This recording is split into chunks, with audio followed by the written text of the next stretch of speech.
The court found the state has violated the Sixth Amendment. The Constitution requires the state to provide an attorney for people who can't afford one. And as of early February, the state's backlog of public defender cases topped 900. The ruling says if the state fails to provide a lawyer to a criminal suspect within 2 weeks of their first court appearance, they must be released. The charges must also be dropped for anyone jailed for more than 60 days without a public defender. Penobscot and Piscataquis County District Attorney Christopher Almy says these are people arrested on serious charges, such as drug trafficking, domestic violence assault.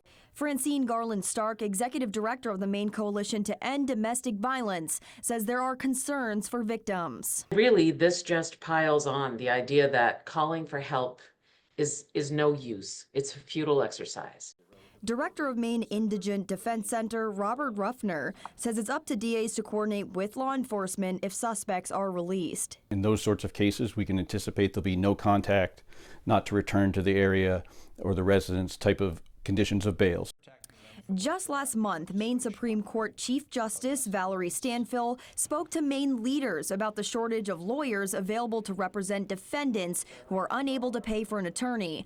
Ruffner says the state of Maine has the ability to make sure they are resolving enough cases so there isn't an overabundance, an issue that has been building for years. As an example, he pointed to felony shoplifting charges. And one has to wonder, are they putting public safety first if they're using up attorney capacity on that felony shoplifting charge? The commission has until April 3rd to submit a plan to the court about how it plans to fix the problem. From the Live Desk, Asia Reed.